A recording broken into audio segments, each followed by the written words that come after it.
I never expected to write this post, but what happened in my family has destroyed me completely. It's about how my parents and sister betrayed me in a way that led to my 2-year-old son's death. Growing up, there were 4 of us: my dad, 60M, who works as a senior insurance agent at a big firm, my mom, 58F, who teaches math at the local high school, my older sister Sarah, 35F, and me, 28F. We lived in a nice neighborhood and had what looked like a good life, but there was always one big problem: my parents' extreme favoritism toward Sarah. The favoritism started when I was very young. In elementary school, Sarah got piano lessons, dance classes, and art tutorials. When I asked to join any activities, my parents said we couldn't afford 2 kids in extracurriculars. Sarah got new clothes from the mall while I wore her hand-me-downs. She got the newest iPhone models every year while I used her old phones until they stopped working. When Sarah was 13, she wanted braces. My parents paid $6,000 without any hesitation. A year later, when my dentist said I needed braces too, they said we had to wait because of money problems. I never got them, and now at 28, I still have crooked teeth. For her 16th birthday, Sarah got a brand new Honda Civic. When I turned 16, they told me to work and save up for my own car. I spent 2 years working at McDonald's after school and still only managed to buy a used Toyota that broke down after 6 months. The pattern continued through high school. Sarah was allowed to focus only on studies and fun activities. I had to work part-time jobs to pay for basic things like school supplies and clothes. When college time came, Sarah went to an expensive private university while I had to start at community college. My parents paid all her expenses, including a semester abroad in Paris and a condo near her campus. I worked 2 jobs, one at a coffee shop and another as a campus library assistant, just to afford my textbooks and bus fare to classes. I met my husband James, 30M, during my 3rd year after I transferred to State University. He was studying engineering and working part-time at the campus IT department. We started dating, and for the first time, I felt like someone truly cared about me. James came from a middle-class family too, but his parents had passed away in a car accident when he was in high school. He lived with his aunt through high school and worked hard to put himself through college. We dated for 3 years before getting married. I wanted a simple courthouse wedding because we were saving money for a house down payment. But James insisted I should have a real wedding since it was a once-in-a-lifetime event. We planned a small ceremony at a local church with about 50 guests. Sarah didn't come because she claimed she had an important work meeting. My parents almost skipped it too because Sarah had planned a family vacation that weekend. They changed their plans at the last minute after my mom's sister confronted them about it. 2 years into our marriage, I got pregnant with Tommy. The pregnancy was rough from the start: severe morning sickness, gestational diabetes, and then at 32 weeks, the worst news came. During a routine scan, doctors found that Tommy had a serious heart condition. They explained he would need several surgeries throughout his life, starting right after birth. James and I were devastated but determined to do whatever it took to give our son a healthy life. Tommy's first surgery happened the day after he was born. It cost $150,000, and while insurance covered most of it, we still had to pay $30,000 out of pocket. We used all our savings and took out loans. James started working overtime at his engineering job and took freelance projects on weekends. I was working as a virtual assistant from home while taking care of Tommy. 6 months later, Tommy needed another surgery. We were already struggling with payments for the first surgery, so I went to my parents for help. They had just returned from a 2-week Mediterranean cruise with Sarah. I showed them all our medical bills and explained how we had already sold our car and cut every possible expense. They said they were having financial problems and couldn't help. I believed them because I didn't know the truth then. For the next year and a half, we barely managed. James worked 80-hour weeks until he got so exhausted he fainted at work. I took on more virtual assistant clients and started selling things from our house on eBay. During this time, my parents bought Sarah a new Mercedes for her birthday and went on 3 family vacations with her. They said these were all paid for by Sarah because she had a good job in finance. I later found out this was a lie. Last month, Tommy got much worse suddenly. His heart wasn't functioning properly, and he needed emergency surgery that would cost $50,000. Our insurance had reached its yearly limit, and we had no way to get that much money quickly. I went to my parents again, this time literally on my knees begging them for help. I offered to sign a legal contract, to pay them back double the amount, to give them our house, anything they wanted. They refused again, claiming they had no savings left because of recent medical bills. Tommy died 2 days later because we couldn't afford his surgery. He was only 2 years old. At his funeral, my parents stayed for only 30 minutes because they said they had to help Sarah with something urgent. Yesterday, while cleaning out Tommy's room, I found my dad's old phone under the bed. He had visited 3 weeks ago and must have dropped it. The phone still worked, and when I checked it, I found hundreds of messages between my parents and Sarah. That's how I discovered the truth that destroyed whatever was left of our family. The messages revealed that Sarah had been living a completely different life that none of us knew about. She had been married for 7 years to a man named Mark and had 3 kids with him in Florida. My parents had been supporting them financially all this time, sending them huge amounts of money every month. I spent 5 hours reading through all the messages. Every month, my parents sent Sarah $5,000 for regular expenses. They paid $2,000 per month for each of her 3 kids to attend private school. They covered their family vacations to places like Hawaii and Europe. Last year, they bought them a summer house in the Hamptons for $400,000. My parents even paid for their weekly house cleaning service and lawn maintenance. The most recent messages were about a beach house Sarah wanted to buy. 5 days before they told me they couldn't help save Tommy, my parents sent Sarah $75,000 for the down payment. There were also messages about Christmas presents they had already bought for Sarah's kids, 3 new iPads and a gaming console. Each kid was getting presents worth more than what Tommy's surgery would have cost. Today was our monthly family dinner. Everyone comes to my parents' house on the last Sunday of each month, all my aunts, uncles, and cousins. My mom started this tradition 5 years ago to keep the family close. Usually, around 25 people attend. Sarah never came to these dinners, always making excuses about work commitments. Now I know she was with her secret family in Florida. I took my dad's phone to dinner. After everyone finished eating and moved to the living room for coffee, I connected the phone to the TV using screen mirroring. I showed everyone the messages, the bank transfers, and the photos of Sarah's secret life. I revealed how my parents had sent her $75,000 for a beach house while refusing to help save their dying grandson. My mom started crying and tried to hug me. I moved away from her. My dad sat there staring at the floor. Sarah, who had actually shown up to this dinner for the first time in years, just sat on the couch with a smirk on her face. She told everyone I was being dramatic as usual and should understand that she needed the money more because she had 3 kids to support. I asked her if her kids were more important than Tommy's life. She said I was crazy for making comparisons. My mom tried to explain that Sarah was their first priority because she had always been more fragile emotionally and needed more support. My dad added that they helped Sarah because she wasn't as strong or independent as me. My Aunt Susan asked them how they could let their grandson die while spending thousands on Sarah's beach house. My parents had no answer. Other relatives started asking questions about all the times my parents and Sarah had borrowed money from them claiming emergencies. Sarah got angry and said I had no right to expose her private life. She said her kids would be traumatized if people found out about this situation. I told them they weren't my family anymore. They watched my son die so they could buy Sarah a beach house. I said they were dead to me just like Tommy was dead because of their choices. Sarah started screaming that I was trying to destroy her life out of jealousy. She said I had always been jealous of her because our parents loved her more. I left their house and blocked their numbers. A few relatives followed me out and said they would support me if I wanted to take legal action. Most of my cousins have blocked Sarah and my parents on social media. But some family members are messaging me saying I went too far by exposing Sarah's secret in front of everyone. They say I should have handled it privately. James supports my decision to cut contact with them but thinks I could have found a better way to expose the truth. He's worried about how this will affect our extended family relationships. But I don't care anymore. My son is dead because my parents chose to support Sarah's luxurious lifestyle instead of saving their grandson's life. Update 1: A lot has happened since I exposed Sarah and my parents at the family dinner. More family members have been coming forward with stories about Sarah's manipulation and my parents' lies over the years. Each new story makes me realize how deep their deception went. My Aunt Linda called me 3 days after the dinner. She broke down crying and told me about lending Sarah $30,000 last year.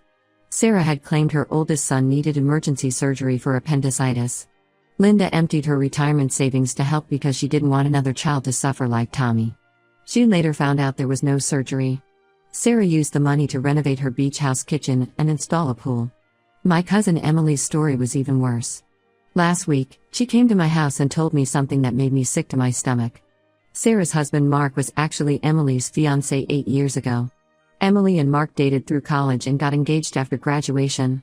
They planned a big wedding, sent out invitations, and Emily even bought her dress.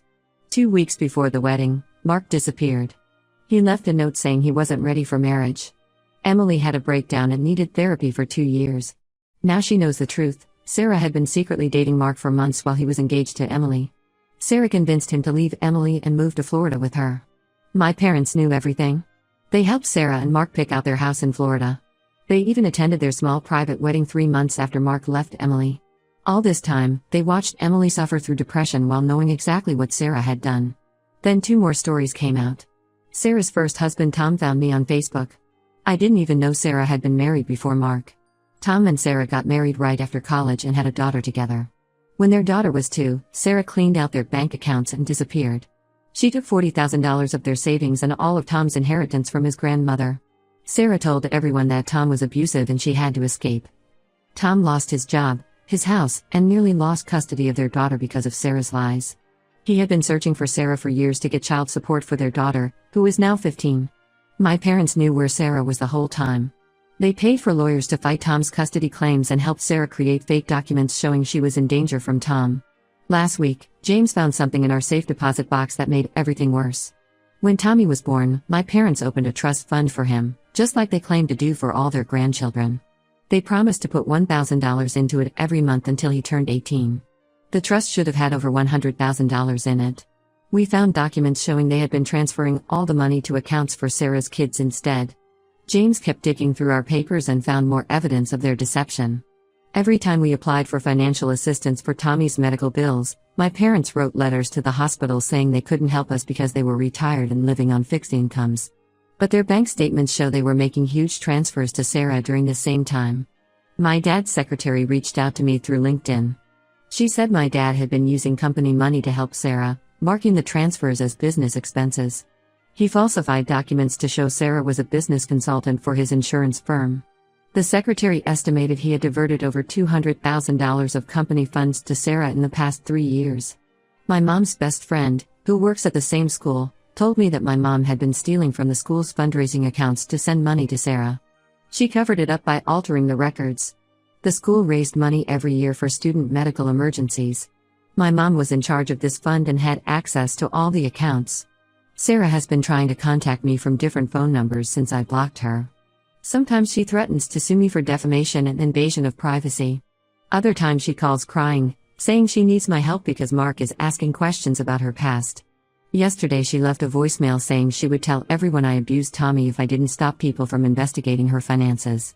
My parents sent a letter through their lawyer yesterday. They offered to set up a new trust fund for my future children if I agree not to take legal action against them. They said they would put in $200,000 immediately as a sign of good faith. The letter also included a non-disclosure agreement they wanted me to sign, promising never to discuss Sarah's life or their financial support of her. Several relatives have cut all contact with my parents and Sarah. My dad's golfing friends have stopped inviting him to their weekly games after hearing what happened. My mom had to quit her book club because the other members, mostly parents of her students, didn't want to associate with her anymore. The hardest part is that people keep finding photos of Sarah's family on vacation in expensive places during the time Tommy was sick. Someone found pictures of them at Disney World from the same week we were begging my parents to help pay for Tommy's final surgery. In the photos, Sarah's kids are wearing matching outfits that cost more than what we needed to save my son's life. Update 2: Our lawyer found something that explains a lot about my parents' behavior, especially their extreme favoritism toward Sarah. We discovered Sarah isn't their biological daughter, she was adopted when she was 2 years old. They never told anyone, not even Sarah herself. The adoption papers came up during our lawyer's investigation into the missing trust fund money. My parents adopted Sarah after my mom had 4 miscarriages. They decided to keep the adoption secret because they worried it would affect Sarah's sense of belonging in the family. They didn't even tell our grandparents. They moved to a different city right after the adoption so nobody would question them about the sudden appearance of a 2-year-old. The lawyer also found evidence of my parents helping Sarah commit fraud over the years. When Sarah dropped out of college after 2 years, my parents paid someone $15,000 to create fake transcripts showing she graduated with honors. They got one of my dad's business contacts to write fake job references for her. Every job Sarah claimed to have over the years was fake, she never actually worked anywhere. My parents helped her create a false identity to get loans and credit cards. They used my dad's connections at the insurance company to get fake documentation. Sarah used this fake identity to take out over $300,000 in loans from different banks. My parents made the payments using money they took from my dad's company. When our lawyer told Sarah about the adoption, she completely lost control. She went on Facebook and posted everything. She revealed how my parents helped her hide from her first husband, how they covered up her credit card fraud, and how they helped her steal Emily's fiancé. She even admitted to lying about her first husband being abusive. Sarah posted screenshots of text messages showing how my parents helped her create fake medical emergencies to borrow money from relatives. She had a system. She would pick a relative who was doing well financially, make up a story about one of her kids needing medical treatment, and have my parents confirm her story. They scammed at least 7 different relatives this way. My parents finally broke down and admitted everything to our lawyer. Over the past 10 years, they spent more than $500,000 supporting Sarah and her family. They took out second and third mortgages on their house. They borrowed money from their retirement accounts. My dad even stole from his company's client accounts. When the lawyer asked them why they let Tommy die instead of helping us, their answer made me even angrier. They said they were afraid Sarah would cut them off from their grandchildren if they stopped giving her money. My dad said Sarah had threatened to disappear with the kids if they ever stopped supporting her lifestyle. My mom admitted she knew about Sarah's plan to steal Mark from Emily. She said Sarah had told her she was in love with Mark and would do anything to have him. Instead of stopping Sarah, my mom helped her arrange secret meetings with Mark. She even helped Sarah write the letter that Mark left for Emily. Sarah's first husband Tom is now working with our lawyer. He has proof that my parents helped Sarah fake domestic violence charges against him. They paid a doctor to create false medical records showing injuries. They used these records to help Sarah get restraining orders against Tom. This prevented him from seeing his daughter for years. My dad's company started an internal investigation after finding out about the stolen money. They discovered he had been creating fake insurance policies and keeping the premiums. He wrote policies for people who didn't exist and used the money to support Sarah. The company fired him and is pressing criminal charges. Several of my dad's business partners have cut ties with him. They're worried about being connected to his fraud. My mom had to retire early from teaching after parents complained about having someone involved in fraud teaching their children. The school is also investigating money missing from student activity funds. My parents had to put their house up for sale to pay their legal bills. They're facing possible criminal charges for fraud, embezzlement, and helping create false documents. Sarah is being investigated for identity theft, loan fraud, and filing false police reports about her first husband. Update 3: The situation with my family has changed completely in the past 6 months. My parents had to sell their house and most of their possessions to pay their legal debts. They now live in a small 1-bedroom apartment on the other side of town. My dad's company won their lawsuit against him, and he has to pay back $400,000 he stole from client accounts. He's working as a night security guard now because no insurance company will hire him. Sarah's life fell apart after Mark found out about her first marriage and all her lies. He hired a private investigator who uncovered even more things about her past. Sarah had another child from a relationship before her first marriage. She gave up her parental rights and never told anyone about this child. Mark was disgusted that she had abandoned 2 children before starting a family with him. Mark filed for divorce and got full custody of their 3 kids. The judge agreed that Sarah was an unfit mother because of her history of fraud and abandonment. She's not even allowed unsupervised visits with the children. Mark moved back to his hometown in Texas with the kids. Sarah keeps making new social media accounts to contact him, so he had to get a restraining order. Sarah's first husband Tom won his back child support case. The court ordered Sarah to pay him $150,000 plus interest for the years she disappeared. Since she has no money or job, they're garnishing the small inheritance she got from our grandmother last year. Tom's daughter, who is now 15, refuses to speak to Sarah or my parents after learning how they helped hide her from her father. My cousin Emily filed a civil suit against Sarah for emotional distress over the stolen fiancé incident. Emily's lawyer found old emails proving that Sarah and my parents planned the whole thing months in advance. They deliberately targeted Mark because his family had money. The case was settled out of court last month, but Sarah had to sign over her beach house to Emily as part of the agreement. James got a job offer in Colorado with better pay and full medical coverage. We decided to move for a fresh start. I'm 4 months pregnant, but this time we're keeping it private. Only my Aunt Linda and 2 cousins know about the pregnancy. We've decided to have no contact with my parents or Sarah. Some relatives still try to get me to forgive my parents. They say my parents have lost everything and learned their lesson. My Uncle Bob keeps sending me messages about how my parents cry at family gatherings and miss us. But I told him that my son missed out on his whole life because of their choices, so I don't care about their tears. Sarah was arrested last week for trying to open new credit cards using her kids' social security numbers. She's facing criminal charges for identity theft. She called me from jail asking for help with bail money. I blocked the jail's phone number. The only good thing that came from this situation is that other family members have gotten closer. My Aunt Linda moved near us in Colorado to help when the baby comes. My cousins have started a group chat where we talk daily and support each other.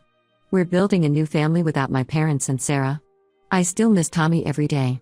His pictures are all over our new house, and we talk about him often. But I'm glad the truth came out about my parents and Sarah. At least they can't hurt anyone else with their lies anymore. The hardest lesson I learned from all this is that sometimes the people who should love you the most are the ones who hurt you the worst. But I'm focusing on the future now and on building a better life with the family members who actually care about us.